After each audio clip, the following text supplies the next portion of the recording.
Yo, what is up everybody, K here.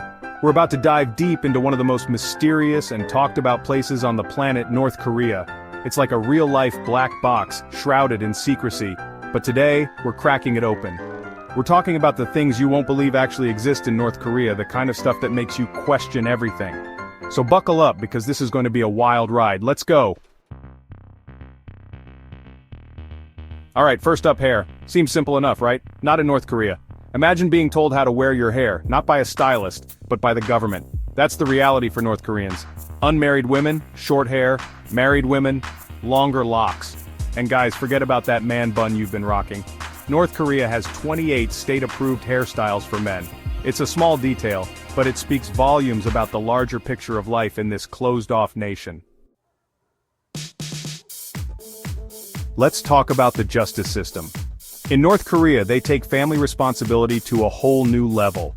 Imagine getting in trouble with the law, and not just you, but your parents and grandparents, your kids, even your grandkids, get punished too. One person's actions can literally send their entire family tree to a prison camp, often for life. It's a system designed to instill fear and obedience, a constant reminder that stepping out of line has consequences that reach far beyond yourself. So, you think you know what year it is? Think again. In North Korea, they're not living in 2023. They're living in the year 111, according to the Juche calendar. This unique calendar system starts from 1912, the year their eternal leader Kim Il-sung was born. It's like they hit the reset button on time, creating their own reality where their leader is the center of everything, even the calendar. Talk about a mind-bending concept. Now let's talk about the internet, or, well, the lack thereof. In North Korea, forget about scrolling through your Instagram feed or catching up on the latest viral videos. They have something called Kwangmyeong, a state-controlled intranet, and guess what? You've got access to a whopping 28 websites. No Google, no Facebook, no independent news sources, just heavily censored information approved by the government. The internet, a tool that connects the world, is used as a tool of isolation in North Korea, keeping its citizens in the dark. Ever get frustrated with a newspaper and just want to crumple it up? Well, in North Korea you better think twice before you even think about folding a newspaper, especially if the leader's face is on it. It's considered a serious sign of disrespect, a punishable offense to disrespect the image of Kim Il-sung or his successors. Imagine living in a country where even the way you handle a newspaper could land you in trouble. Imagine a world without Netflix, video games, or even a brightly lit home at night. That's the reality for most North Koreans. Electricity is a luxury, and most of the time the country plunges into darkness as soon as the sun sets. Even the lucky few who have electricity at home often experience rolling blackouts, with power available for only a few precious hours each day. It's a stark contrast to the always-on, always-connected world most of us take for granted. Think about your go-to pair of jeans. Comfortable, right? Well, in North Korea, those jeans could get you in serious trouble. That's because blue jeans, the symbol of casual cool worldwide, are strictly banned. They represent the American way of life, the enemy, the antithesis of everything North Korea stands for. Imagine a world where your choice of clothing is dictated by political ideology. Here's a staggering statistic. North Korea has the fourth largest army in the world, and they pour a massive chunk of their resources into maintaining this military machine, spending an estimated 1/3 of their entire GDP on defense. While their people struggle with food shortages and limited electricity, the government prioritizes military might over the well-being of its citizens. It's a clear indication of their priorities, their focus on military strength as a means of survival. Imagine walking down the street and suddenly, a group of people break out into a perfectly choreographed song and dance routine, praising the dear leader. That's not an uncommon sight in North Korea. These spontaneous or seemingly spontaneous performances are a regular occurrence, a way to inject a bit of enthusiasm and national pride into everyday life. It's a glimpse into the pervasive propaganda machine, the constant reinforcement of loyalty and devotion to the regime. It's both fascinating and unsettling, this public display of national unity and unwavering support for the leadership. Here's a fact that might surprise you. North and South Korea are technically still at war. While a truce was signed in 1953, a formal peace treaty remains elusive. The Demilitarized Zone, or DMZ, a heavily guarded buffer zone, stands as a stark reminder of this unresolved conflict. It's a sobering reminder of the human cost of war, the enduring legacy of conflict, and the fragile peace that exists between these two nations. Ever worry about counterfeit money? In North Korea, it's a state-sponsored operation. They're known for producing incredibly realistic counterfeit US dollars, so good that they often slip through the cracks of detection. It's a lucrative source of income for the regime, a way to circumvent international sanctions and fund their operations. Imagine a country literally printing its way out of economic hardship, using fake currency to prop up its economy. It's a reminder of the lengths they'll go to in order to maintain their grip on power. Imagine a world where owning a car is a distant dream, a symbol of unattainable status. In North Korea, only the elite few, members of the military and the government, are allowed the privilege of driving.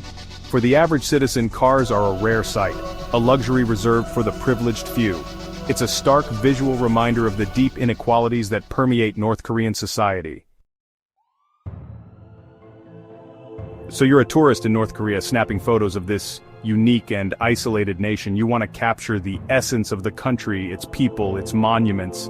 But hold on, there's a catch. You're allowed to take photos, but you can't just crop out parts of the leaders' statues. Imagine having to carefully frame your shots, making sure every part of the dear leader's image is perfectly captured. Ever feel burnt out from work? Well, in North Korea, they take work ethic to a whole new level. Imagine being required to participate in working challenges, intense periods of labor lasting 70 days or longer. These challenges are mandatory, a way for the government to mobilize its workforce and boost productivity. It's a system that demands absolute dedication and sacrifice, often at the expense of personal well-being. It's a reminder of the constant pressure to contribute to the state, to put the needs of the collective above your own. Here's a mind-bending concept. North Korea is the only country in the world ruled by a dead man. Kim Il-sung, the founder of North Korea, might have passed away in 1994, but he's still their eternal president, his legacy enshrined in their constitution. It's a unique form of necrocracy, where the deceased leader continues to hold a position of absolute authority. Imagine a country where the past is never truly past, where the founder's presence looms large over every aspect of life. So, you've decided to visit North Korea to see this enigmatic country for yourself. But don't expect a carefree backpacking adventure. Tourists in North Korea are heavily monitored, their movements restricted, their itineraries carefully controlled. You'll be accompanied by government-assigned guides at all times, your interactions with locals limited. It's a sanitized version of reality, a glimpse into a country that exists under constant surveillance. Need a giant statue of yourself? North Korea's got you covered. They've carved out a unique niche in the global market, exporting massive monuments to other countries. It's a strange but lucrative industry, a testament to their artistic skills and their willingness to cater to the whims of authoritarian regimes. Imagine a country where the creation of colossal monuments to dictators is a thriving business.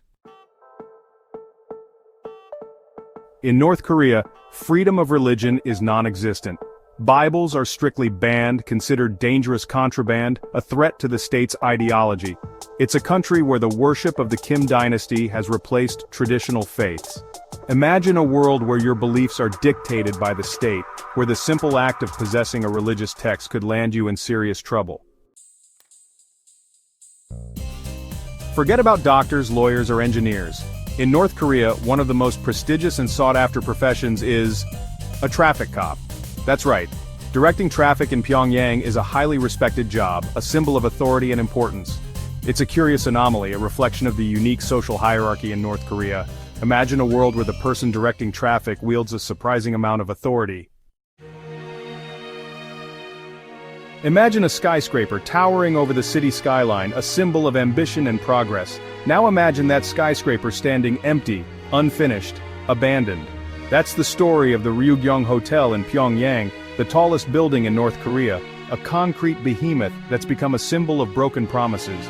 It stands today as a haunting reminder of the country's struggles, a monument to unrealized dreams. So there you have it, 20 mind-blowing facts about North Korea that probably left you with more questions than answers. And that's the thing about North Korea, it's a country that constantly challenges our perceptions. We would be very happy if you liked the video, shared it, and subscribed to our channel. Don't forget to turn on the bell for new updates. It's a country that deserves our attention, our curiosity, and our empathy, even as we grapple with the complexities and contradictions that define it.